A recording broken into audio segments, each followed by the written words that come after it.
Okay, imagine this with me. A boy standing there, maybe barely taller than his violin, right? And he's about to step into this completely new world. He feels this energy, this almost tangible thing. The source calls it the electricity of possibility. That's the image that kicks off the story we're diving into today. From our source, The Fire and the Fiddle. It's such a striking opening, isn't it? Really grabs you. And it Mhm. perfectly sets the scene for this deep dive into George Enescu's life, his incredible journey. We're using The Fire and the Fiddle to sort of navigate through it all. Absolutely. And our goal here is really to unpack the key moments, the big insights that this source gives us, to try and understand what made his path so remarkable, so resilient. Yeah. Honestly, it's a story that still resonates, you know? Oh, definitely. It's this blend of just raw natural genius and some pretty significant challenges. You see these periods of deep isolation, but then also this truly global impact. Yeah, it's like his music and his life really became this bridge, connecting different cultures, different worlds. It's a powerful story of resilience, no doubt about it. Written in music, but also just in his actions. And we're really glad you're joining us to explore this fascinating life. So let's just jump right in and see what this source tells us. Well, The Fire and the Fiddle makes it super clear right away. Enescu didn't come from, a fancy background or a big city. He was the only surviving child, which is significant, of a rural bailiff and a teacher.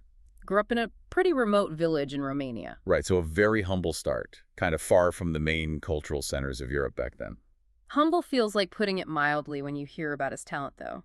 Piano lessons at 4.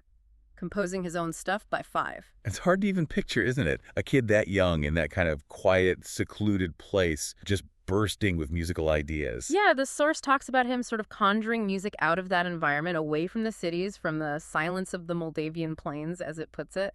And it makes you ask, was that early isolation just lonely? Or was it maybe the perfect quiet space for these incredible dreams to really grow? That makes sense. Yeah. But that quiet, that inner world, Mm-hmm. it couldn't stay self-contained forever, right? The story really shifts gears when he leaves home. Dramatically. At 7 years old, he leaves that village and heads off to the Vienna Conservatory. Wow. Talk about a change. Oh, absolutely. Suddenly, it's marble corridors, these grand halls, intimidating teachers, masters who carried this huge weight of musical history. I mean, these weren't just any teachers. They'd learned from people like Brahms and Sarasate directly. He was stepping right into the heart of it all. And he didn't just cope, he really thrived there. Won prizes, showed not just that amazing talent, but also the source really highlights this tireless work ethic. Yeah, that discipline, that drive, it was already there, even as a child. It seems like it was fundamental to who he was. What I found interesting is how the material frames that Vienna experience. Even with all the success, he was still kind of an outsider. Mm-hmm.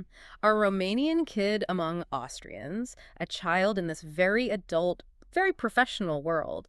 It makes you think, like, every note he played, every prize he won, it was almost a statement, like saying, hey, genius doesn't care about borders or age. Okay, so from that intense Vienna crucible, his journey takes him west again to Paris. Right. The city of light, as they say.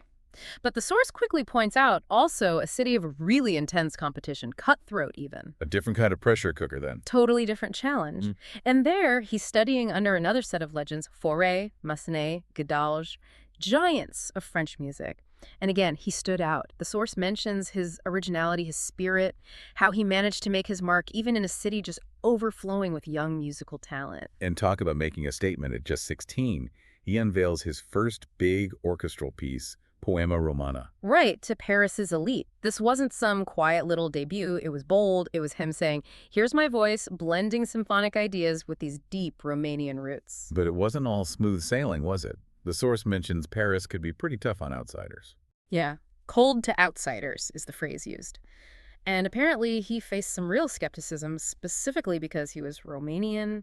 His music was acting as this bridge, weaving the folk melodies he brought with him into the sophisticated structures of Western classical music. But building that bridge, sometimes it felt like being caught in the middle. You get this picture of it being a real struggle sometimes. Each piece, a kind of negotiation between worlds, and every performance needing real courage, presenting something so unique in that kind of environment. And that idea of struggle, of courage, it takes on a whole new dimension when the world just collapses into World War I. Right. Europe's tearing itself apart, and Enescu has to make a choice. A really principled one. He was in Bucharest, and instead of, heading for safety somewhere neutral or staying put in Western Europe, he chose to stay. He refused to leave Romania while it was going through that. That's remarkable. And what he did there.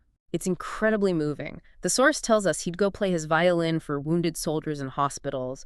Just try to picture that scene, using music not just as art, but as a balm, the source says, for shattered bodies and spirits in those places of immense suffering. Yes, yeah, that's a powerful image. And he also conducted Beethoven's Ninth Symphony for the first time in Romania during the war. Think about the symbolism there, bringing that message of universal brotherhood, of resilience through that huge piece to a nation going through hell. Just extraordinary resilience. Absolutely. Even with bombs falling nearby, apparently he just kept composing, kept performing. He seemed to have this deep belief that art, that beauty could somehow endure, could outlast all the darkness, that faith is, well, it's something else. And that commitment extended beyond the war, too, right? He became this real champion for Romanian music. A tireless one. We learn he actually used his own money to set up the George Enescu National Composition Award. Wow, his own funds. Yep. A direct investment in nurturing the next generation. He wasn't just focused on his own career. He was actively trying to build a future for music in his home country. And he led the way, too, founding the Romanian Composers Society, working to get Romanian music heard internationally. He was really fighting for its recognition on the world stage. Yeah. Both creating it and promoting it. And his own performing career was just huge, touring constantly. Constantly. Europe, America, amazing audiences everywhere. And not just as a violinist, though he was legendary for that, but also as a conductor and a composer. A true triple threat. A complete musician, really. But maybe one of the most lasting things, the source suggests, was his teaching. Oh, absolutely. He dedicated a lot of time to passing on everything he knew, his unique perspective. And the most famous student, of course, was Yehudi Menuhin. And Menuhin's words about him are just incredible. They really are. Some of the most powerful quotes in the material. Menuhin didn't just say he was a great teacher. He called Enescu one of the true wonders of the world. And maybe even more telling, his spiritual father. That says so much, doesn't it? More than just music lessons. A guide in life. Exactly. Character, integrity. Menuhin saw all of that in him. And the source has this lovely image suggesting that through students like Menuhin, Enescu's legacy flowed out like a river, shaping music for decades. It's fascinating, though, that someone so influential who bridged so many worlds also faced his share of criticism. It seems almost inevitable, doesn't it? The material definitely touches on the controversies. Yeah, being so connected to Vienna, Paris, the whole world. Yeah. That apparently drew some criticism back in Romania. Some nationalists felt he wasn't, Romanian enough, too European. And then almost the opposite criticism, too. People accusing him of being too modern and too traditional, too generous and too demanding. The source calls him a bridge and a battleground, like he belonged everywhere and nowhere all at once because you couldn't easily pin him down. His integrity really got put to the test, too, especially during World War II. A truly dark time. He went back to his farm near Bucharest then. And the key thing is, he refused point blank to collaborate with the oppressive regimes in power, even though that meant real personal danger, real professional risk. He stuck to his principles, even when it cost him. It shows the strength wasn't just in the music, it was in his core character. And that resilience, that spirit, it just never seemed to quit. Even later in life, after a really bad stroke, the source says he kept composing, kept teaching, kept inspiring people. That same fire, maybe, the same drive from that 5-year-old composer, it just wouldn't be put out, even by illness. So when you look back at this whole life, this incredible journey, what's the real measure of his legacy? Is it just the awards, the famous students, the music itself? The source pushes us to look a bit deeper than that. It suggests the real impact is how his music still speaks to people, how it ignites souls, as it says, and how his story can be such an inspiration, especially for anyone who feels like an outsider or who dreams bigger than their circumstances. Yeah, his life really was, as the material puts it so well, a symphony of resilience. He took hardship and somehow turned it into harmony. He faced down prejudice with this incredible passion. He transformed isolation into something that reached the whole world. And it makes it so clear, looking at his life, this kind of greatness, this impact, it wasn't just bestowed on him, it was built choice by choice. Day after day, year after year, choosing to keep going, choosing integrity, even when things were incredibly tough. And this is where it really connects back to you listening right now. The source basically asks these direct questions.